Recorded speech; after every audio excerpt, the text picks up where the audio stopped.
String methods. Strings are objects and have a number of static and non-static methods. We're going to focus mostly on the non-static methods here. So static methods, let's refresh the difference between our static and non-static methods here. So static methods are owned and called by the class. So an example here, it's string dot method. So the class string owns the method, and the string class is calling it. Non-static methods are owned and called by the objects. For example, we create a string s equals hello world, and we say s dot method. So s is the one who owns this method. It's not owned by the string class, it's owned by s. So you can create a ton of different strings, and each of those strings will have their own methods because they're non-static methods. They're owned by every single individual object. All right, so the methods, the way they work, is they all have a return. That's what this is. That's the return type. Their name. Here's these names. And then the parameters. Here we go. Here's the parameters. That's what all the methods look like. They have the return type, the name of the method, and then the parameters. Now, I got this screen here, this method summary, from just Googling Java string class. And it'll open up the Oracle website, which has all of the string methods. And I just grabbed a little bit of it. And then you can see here what this is describing what the method does. So all string methods have a return type such as char and string. There is one exception that doesn't return anything, but that's not the focus here. Since these methods return a value, you should do something with it. You should maybe store the returned value into a variable. Maybe you want to print out the return value. Maybe you want to use the return value to send it to another method. Maybe you want to use the return value in an if statement or a while loop. The point is the method returns something. So you want to do something with that value that returned. So here we go. Let's look at an example. So we've got the string hello world. I call the index of method. The index of method returns an integer. So what did I do? I stored it in an int.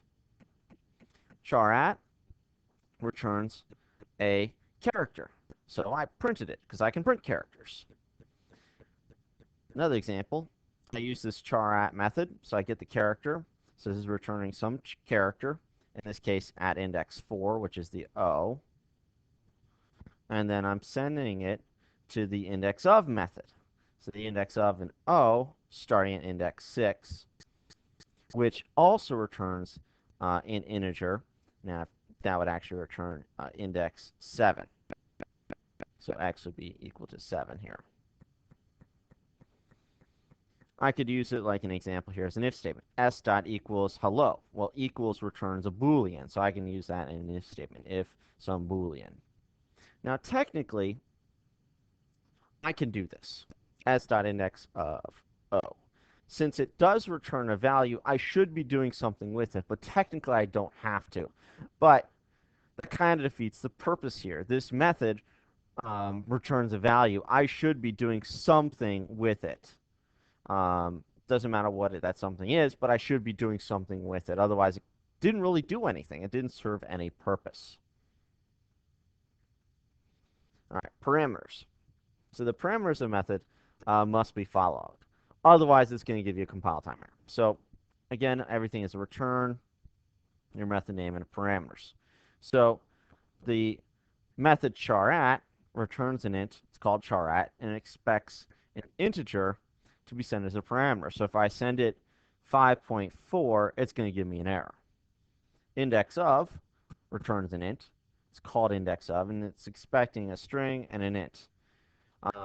So here you can see it's expecting 2 parameters, so I have to send it 2 parameters. So I could send it hello and maybe an integer like 5. So you have to follow those parameters. If you don't, like I did here, it gives you an error. Here it works fine, and I have to send it 2 since it was expecting 2 parameters. An overloaded method is a method that has the same name but has different parameters. And it knows which method is being called based on the parameters. So here you can see, look, last index of, last index of, last index of, last index of. So there's 4 last index of methods, and each one's different. Look, this one receives 1 character, receives a character, and then an integer.